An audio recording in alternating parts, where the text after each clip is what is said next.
Hi, I'm Old Sneelock. Welcome to another episode of Old Sneelock's Workshop.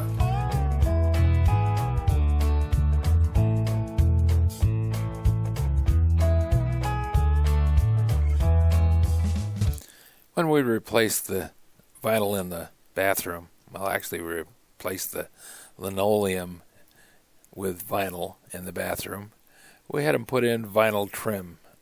It was recommended and we put it in there, but I never liked it. For 10 years I looked at it and I thought, oh, that really looks cheap. So when we started doing the bathroom, I said we're going to put in wood baseboards and make it look right. So this was the hardest part of the bathroom at this point. I mean, after you do the whole tub installing thing. Going through and putting the baseboards in was really a miserable thing. Had to lay on the floor and crawl around in order to reach and do what I needed to do. What I'm doing here is just checking to make sure that the tester's working, because I wanted to test and make sure there wasn't any power in the dryer outlet, because this part, I'm removing the dryer outlet. I have to get the baseboard off, or get the vinyl trim off, and that's trapped underneath the outlet for the dryer. So I spent a lot of time taking that apart and getting it cleaned up and getting the vinyl out of the way.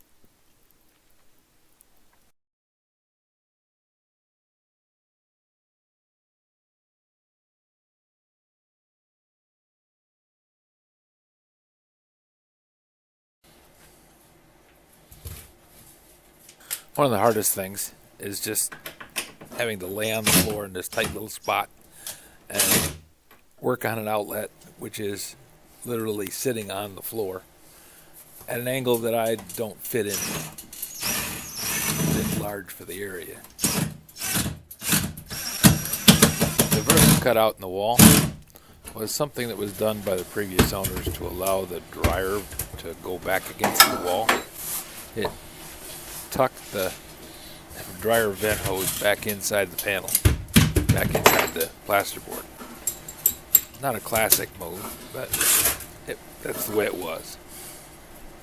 I intend to shorten the dryer duct and not have it into the wall. The repair of that wall was considered to be part of this project. I decided to leave that for another time and go on and finish up the majority of the bulk work on it. Then I could come back and repair that wall afterwards. The dryer covers it. It's not exposed. It doesn't cause any damage. It's not hurting anybody.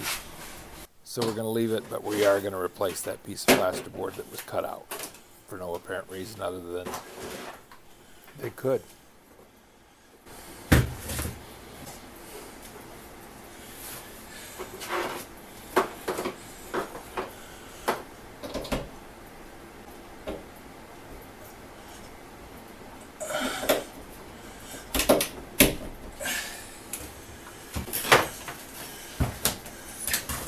Once again, this brad driver has been a great tool to have. I went years and years without one, never even thought about having one. But then I got this one and I've found 100 uses for it. Putting these little nails in and the trim, I used to just take a hammer and a nail set and go along and do that. Well, this thing drives the nail in about a 1/16 of an inch below the surface. All you have to do is just wipe a little spackle on it, touch it up, and away you go. Much faster and easier than trying to swing a hammer at an off angle and bending nails and missing.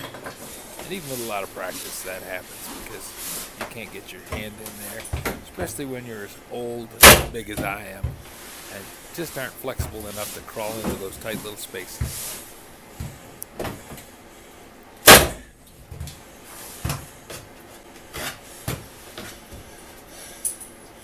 There.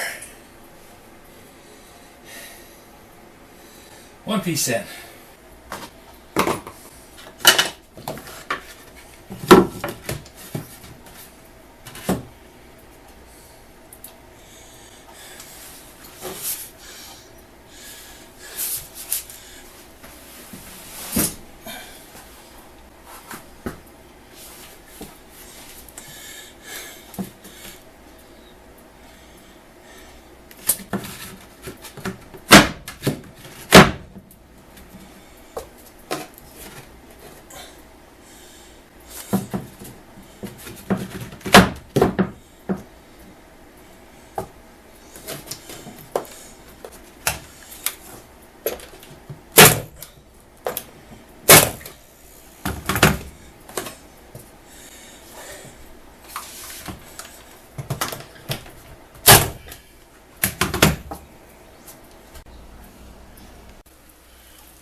Okay, the vinyl baseboard has been pulled.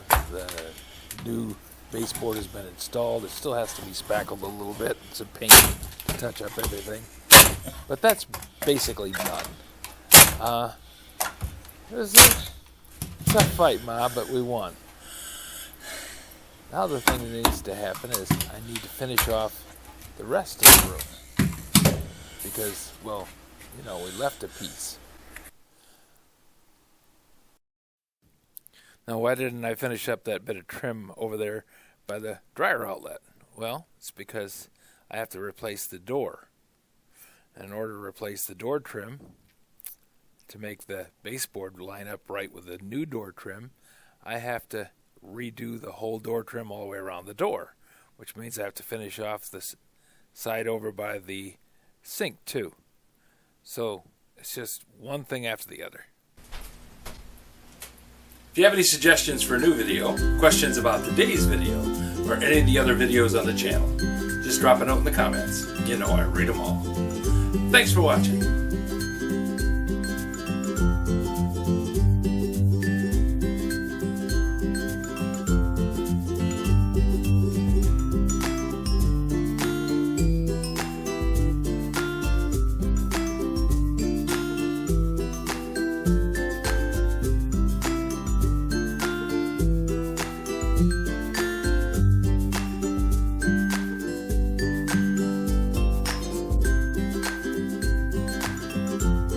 This video is not to be viewed by anyone under the age of 13 in the U.S. or 16 in the European Union, without the express written permission of the parents or legal guardians of the underage person. Such written permission must be on file at the local government entity in charge of enforcing the rules and regulations established by the FTC.